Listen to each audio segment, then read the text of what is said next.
Café Anyway. Welcome to the show.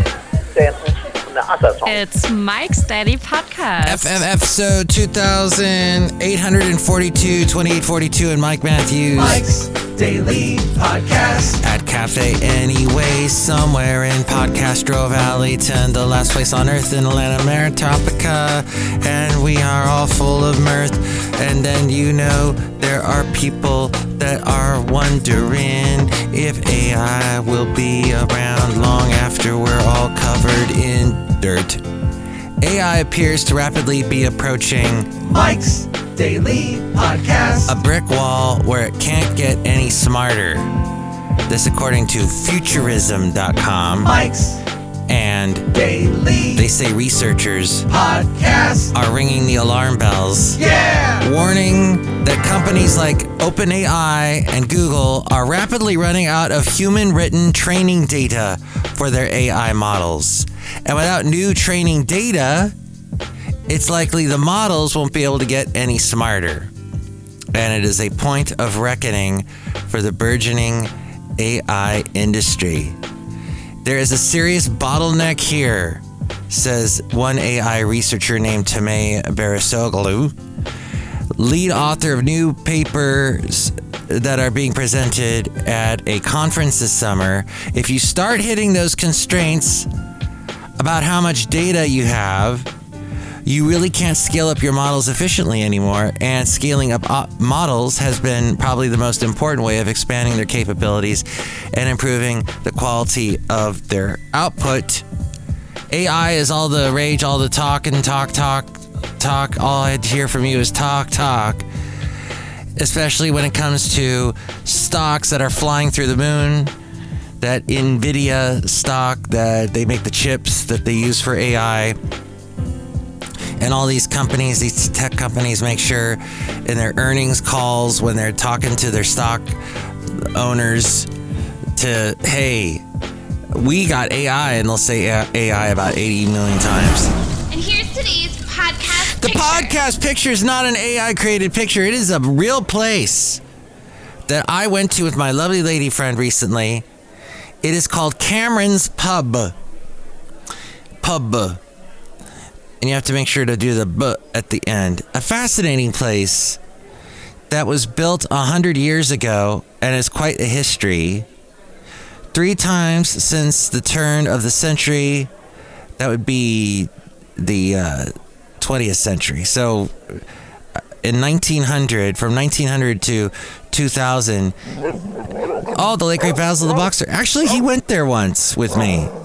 We walked around. Very dog-friendly place. Dog bowls everywhere. I didn't see any treats for the dogs, but... So, in that 100 years, it had been a house of ill repute, a house of fun, depending on where you grew up and what you learned to call those places where ladies of the night lived. And during the Roaring *20s, Al Capone's sister allegedly became involved in the inn. Let's hear it for Al Capone. What are you cheering? The story? And reportedly owned the slot machines that played there. Bootleggers used to make their brew far back in the coastal canyons there, Half Moon Bay. It is a Pacific Coast beach town, which I love to go to, and the late great Basil the Boxer and I went there many times. So people would make the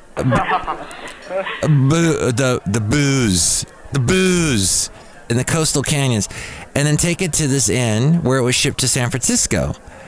There are still people who recall bullets flying across Highway 1 as hijackers fought it out with the bootleggers over who would get the booze. So my lovely lady friend and I went there. We had seen it many times, and we finally sat down and ate there about a week ago. I had bangers and mash, which is a very British thing to eat. It's got sausages, onions, and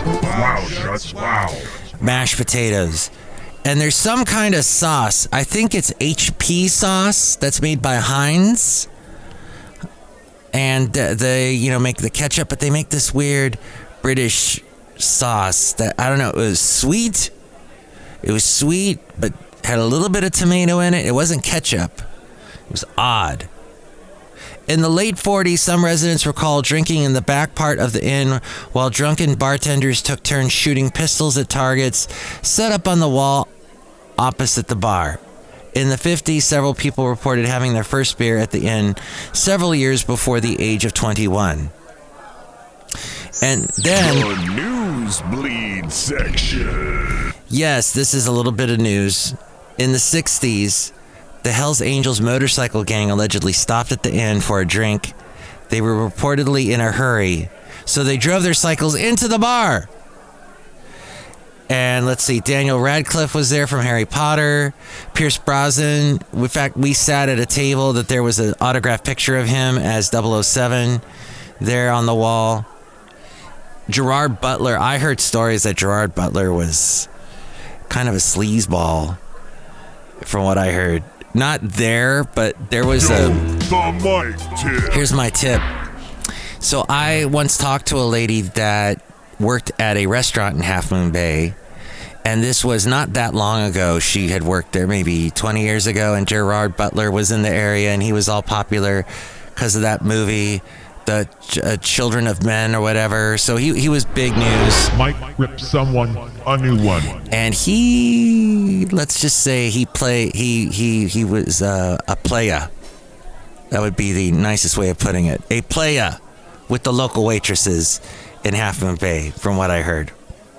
So now Cameron Palmer owns the inn, and part of this collection of plates that you see on the wall came from him and his family. So very interesting place.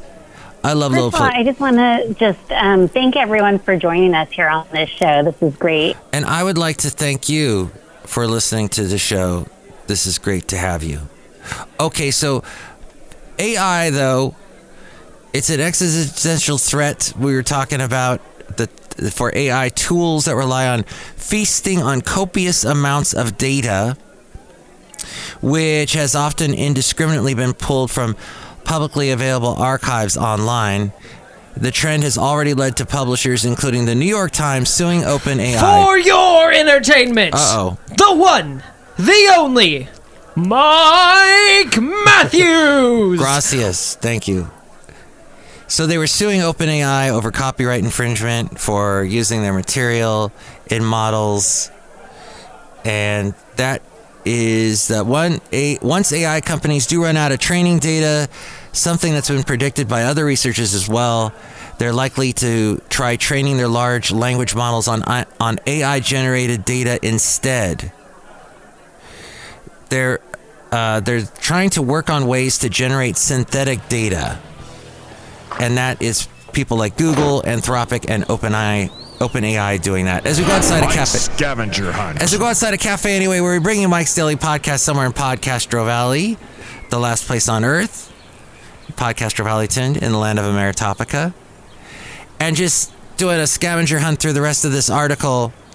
They say it's possible that the AI algorithms themselves will become more efficient, producing better outputs with less training data or computing power.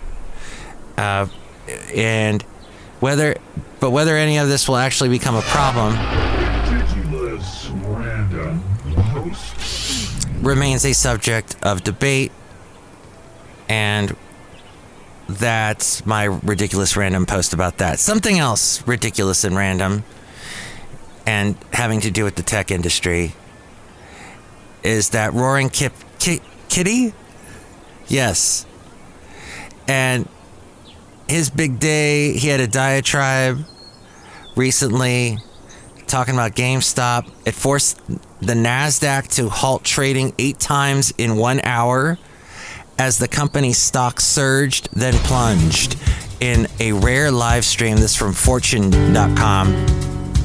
He is the meme stock ringleader, Keith Gill, Roaring Kitty.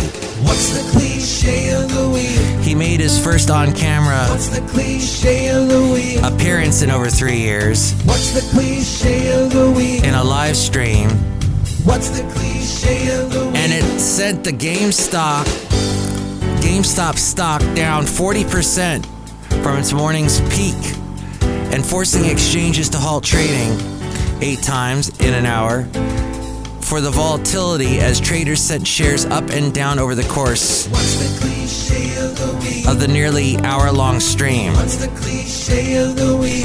And this guy, Gil, What's the cliche of the week? Roaring Kitty, expounded What's the cliche of the week? on his faith in GameStop's corporate strategy and its new CEO, and confirmed that screenshots posted to his Reddit account earlier in the week displaying a brokerage account with over 5 million GameStop call options were indeed his. And let's see, then he was, well, there's a lot of people. I heard then that, yeah, the stock retreated by 25% when the stream began and fell further 12%. And there were like some people on the stream saying, "What can you do to stop this? We're losing money." Mike's absolutely useless review. So my review on people that have YouTube channels that do ridiculous things is, I can't stand them. And there is a YouTuber that got charged over a stunt where fireworks were shot at a Lamborghini from a helicopter. A California, of course he's from California, YouTuber from Studio City. The 11-minute video, dubbed "Destroying a Lamborghini with Fireworks," was posted on a YouTube channel belonging to Alex Choi. That was posted last year, and it's been since taken down. It featured 2 women in a helicopter repeatedly shooting fireworks at a Lamborghini in what appears to be a live-action version of a fictionalized video game scene. And then the Choi allegedly, the complaint Pretty interesting. alleged that Choi did not have a permit to film a shooting using fireworks on a helicopter, and that he indicated in a text prior to the shoot that he would have to purchase the fireworks in Nevada because they are illegal in California.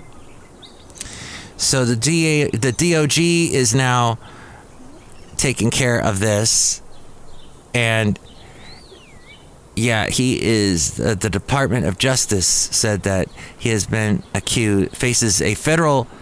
This YouTuber is facing federal charges over the stunt.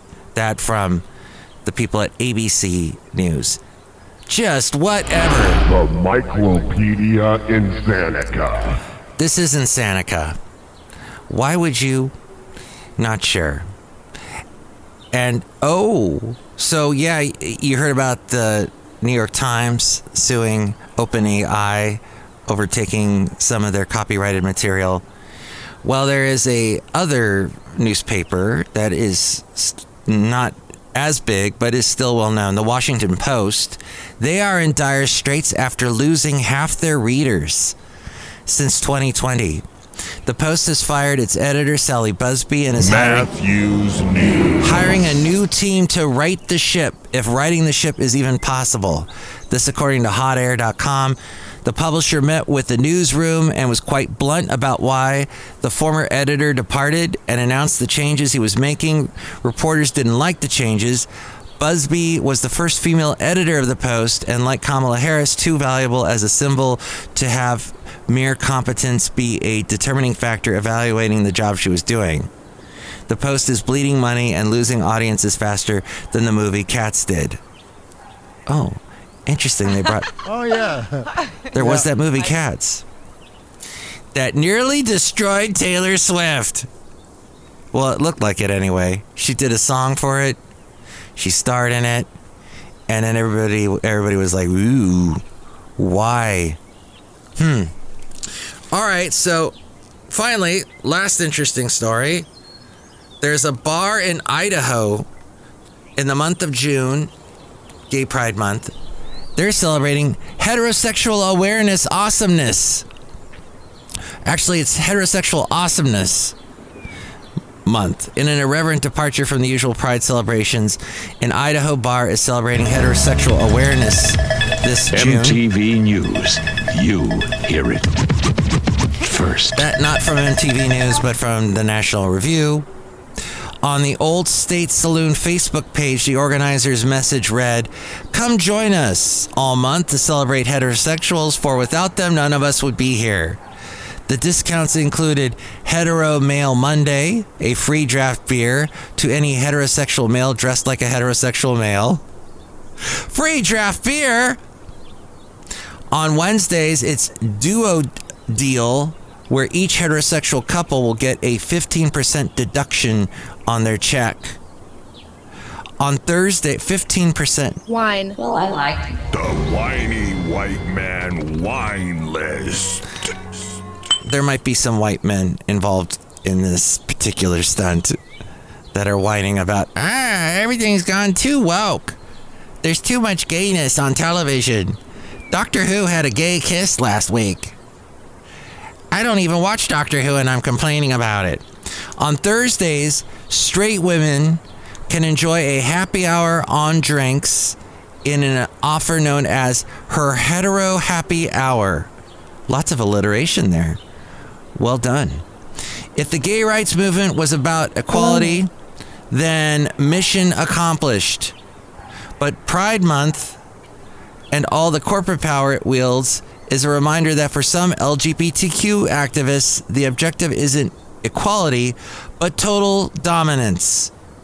Good for the Old State Saloon for having the audacity to puncture this inflated sacred cow, according to the National Review. Outside of Café Anyway, somewhere in Podcaster Valley, last place on earth, someone's pouring me a root beer. Look who it is. Hello, my commander, it's Madame Rootabega, and I don't usually pour a root beer. That was a brewmaster. Oh! Yeah, thank you, though. That was nice that you did that. We have taps of root beer coming out to outside of Café Anyway. Don't know exactly how hygienic that is, but we do it. Do you like root beer? Yes. Do you like dancing outside? Yes. Do you like breaking glass? No. No. Then don't break that. Why did you throw that pitcher of root beer across the lawn? That's what happened. I was just doing a retro explanation of that sound effect. You're welcome. Look who else is here. Hello, Dave, Mike. This is Valentino, the King of Denver. And this is Bison Bentley. Do you know that?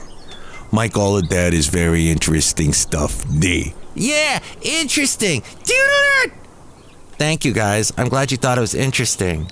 Well, going to go to something. What in the world was that about? I don't know. They're guys that hang out at Café Anyway, and they say not so interesting things to me sometimes, but that's okay. Because now it is time for Let's Go Back with Matthews. Let's go back with Matthews. Cassette copy.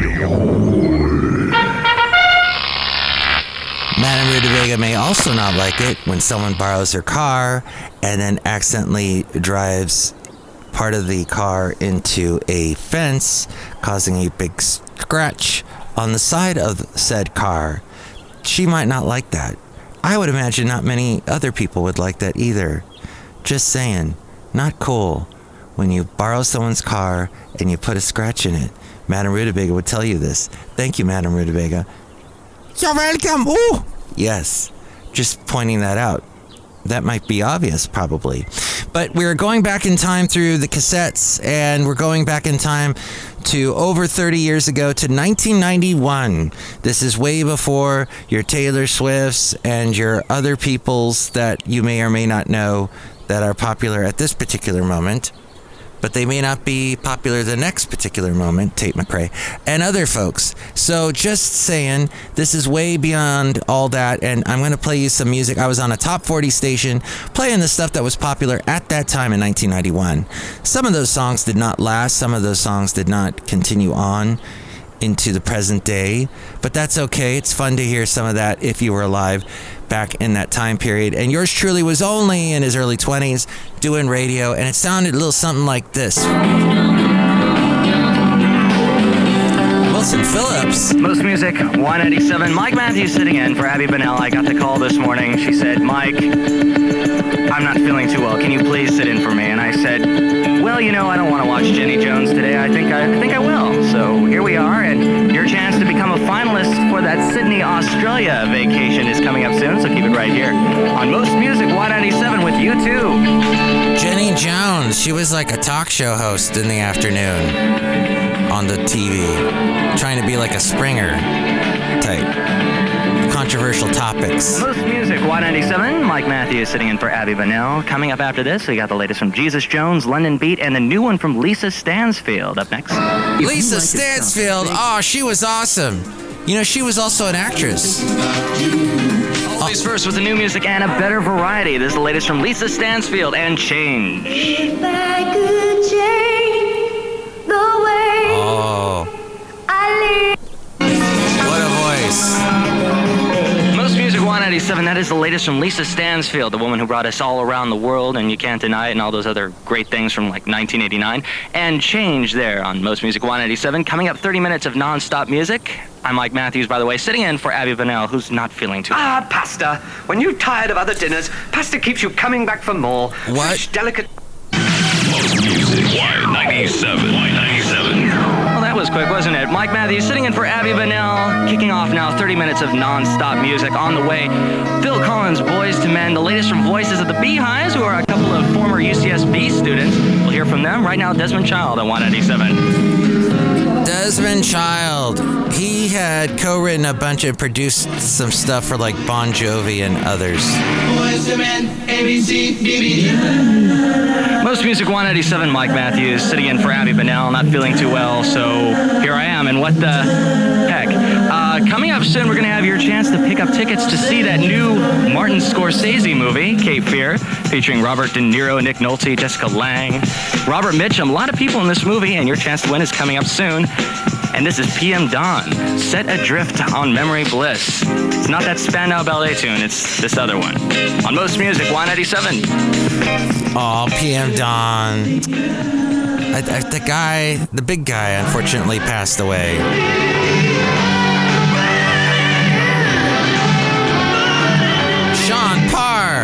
John Parr. Something like that. Something Parr. Most Music 197, Mike Matthews with you, sitting in for Abby Bunnell, working on 30 minutes of non-stop music. And now is your chance to pick up those tickets to see Cape Fear, Martin Scorsese's new movie, at the Fiesta 5 this Wednesday. Give me a call. Call number 15 picks them up right now on Most Music 197. Number is 965-9797. The latest from The Farm. This is Groovy Train. The Farm. Oh, and I think that was a different version of that song. I think they made it more adult contemporary.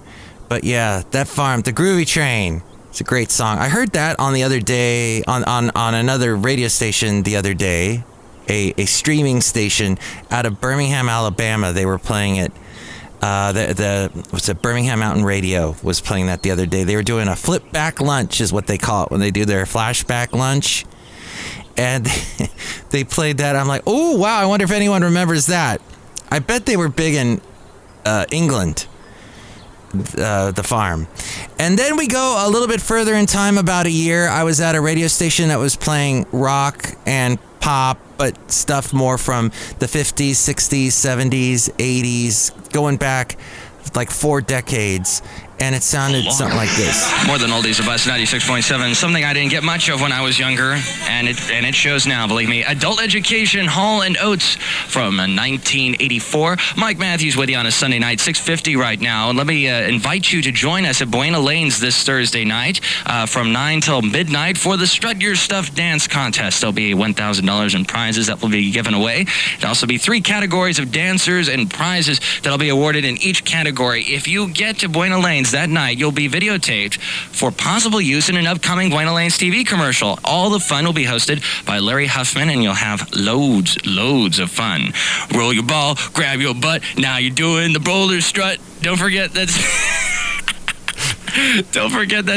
What was that? This Thursday night at Buena Lanes. It's going to be fun with More Than Oldies, the Bus 96.7. A big celebration. What the heck?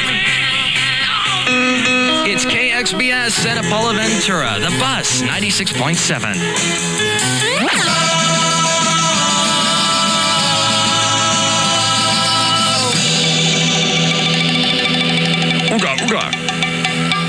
More Than Oldies, the Bus 96.7. Mike Matthews with you on a Sunday evening, 7:06 right now. How are you doing?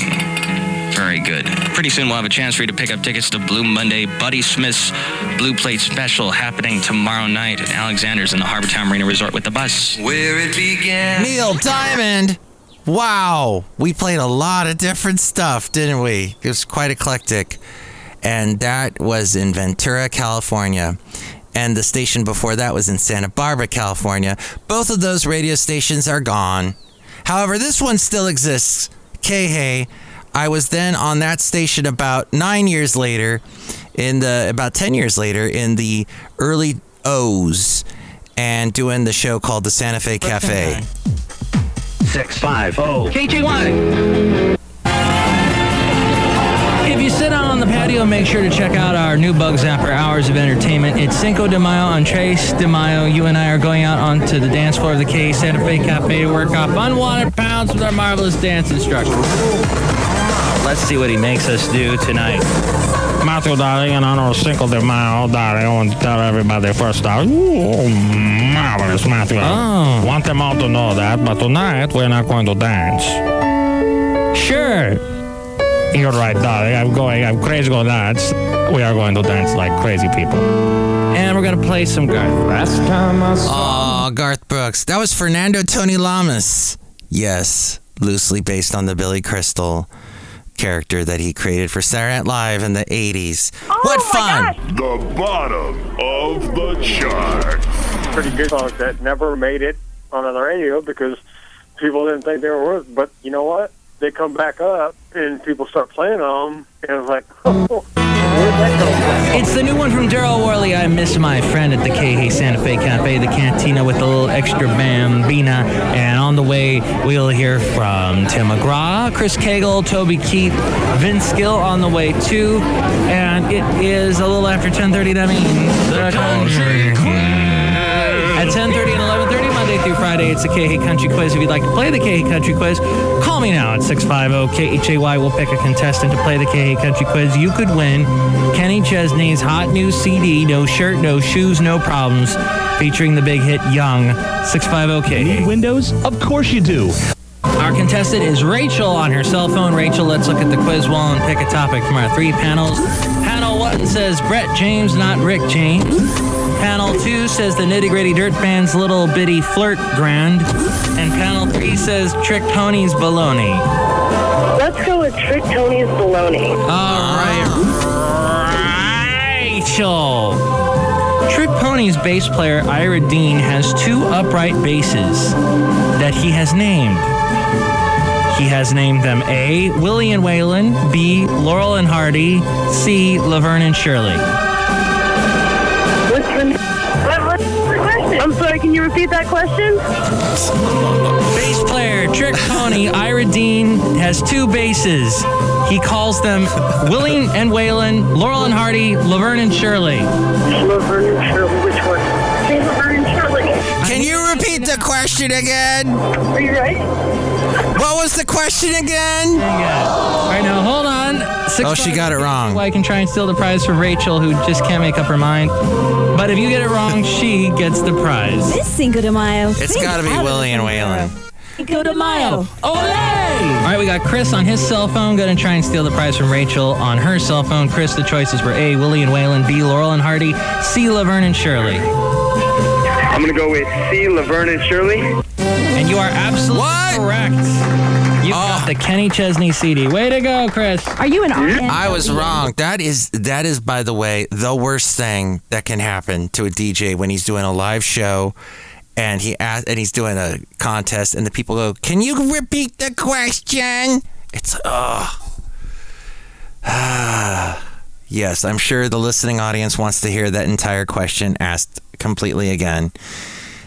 Yes, well, Ira Dean is still alive. I just heard, I was listening to Lightning 100, which is broadcasting out of Nashville, and they were mentioning Ira Dean was going to be performing somewhere soon in Nashville. So glad to hear that. He was a really nice guy. He told a story about how Johnny Cash gave him a watch and told him about making sure to make the most of his time on this planet. Excellent advice from the late, great Johnny Cash. So we are now in the segment called the Mike Matthews New Tunes Feud. I'm going to play you some songs that were sent to me, mikesdailypodcast@gmail.com. They were sent to me. And I would like to know what you think. Which one do you like the best? The first one is from an artist named Kieza, spelled Kieza. That's another thing DJs love doing is spelling words on the radio. Because, yeah, I'm sure the average person is spelling right along with you. But Kieza continues her tunefully triumphant return to the dance floor with remixes of her irresistible single, I Go Dance. Let's hear a little bit of the song, I Go Dance. Let's...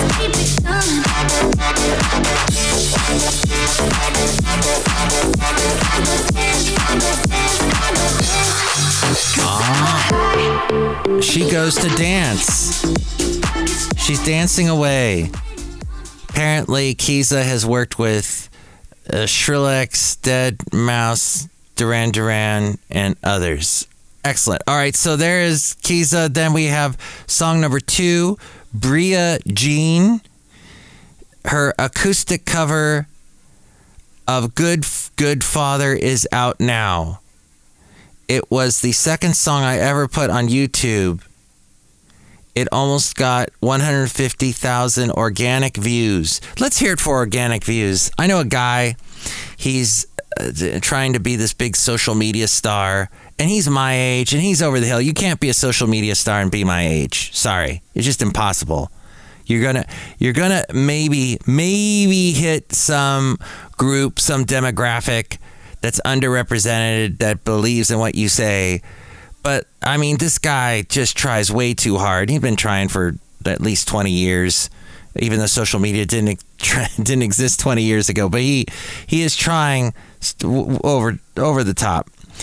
Well, and I used to work with him, and he used to make a schedule for us. He was the guy in charge of the schedule, and I'd ask for a day off, and he'd never listen to me, and he would put me on the schedule on the day that I asked for off. No matter what I asked, I had to pull in the big guns, call in his supervisor and say, what's going on with this guy? Because he would do it consistently, year in, year out. Nobody would ever let him go, despite the fact he was inept. Finally, his boss left, retired, got out of the business.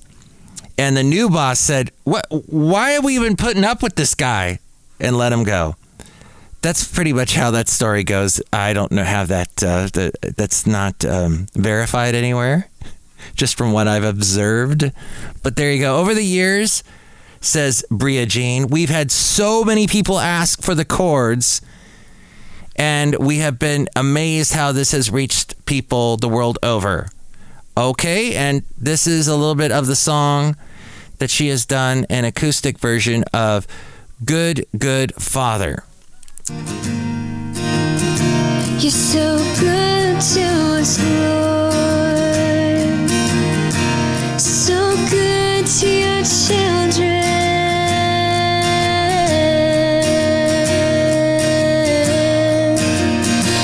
How soothing, how nice. And that is her just singing live. Looks like in her living room.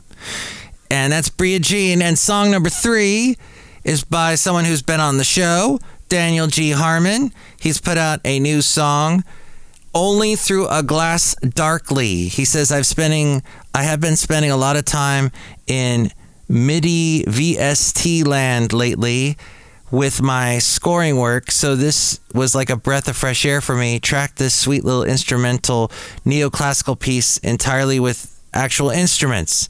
The gear I used for the nerds who care was, and he names a bunch of things, like a Prophet 10, a Gibson Hummingbird recorded through the Teenage Engineering CM15, and other things. Let's listen to a little bit of the new one from Daniel G. Harmon, and this song is called Only Through a Glass Darkly.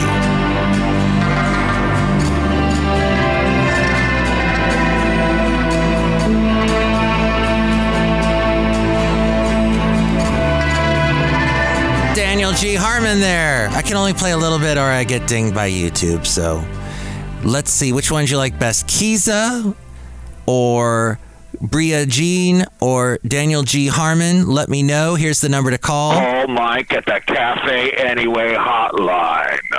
Area code 510-2 228-4640. Will ya shut ups? Liberty Nation Freedom Foam for All. And with everything else Mike's Daily Podcast related, let us go to the mainframe and hear from A-Frame. Mike's Daily Podcast is written and produced and performed by Mike Matthews. His podcast is super easy to find. Download or listen to his show and read his blog at mikesdailypodcast.com. Email Mike now at mikesdailypodcast@gmail.com. See you tomorrow. Bye!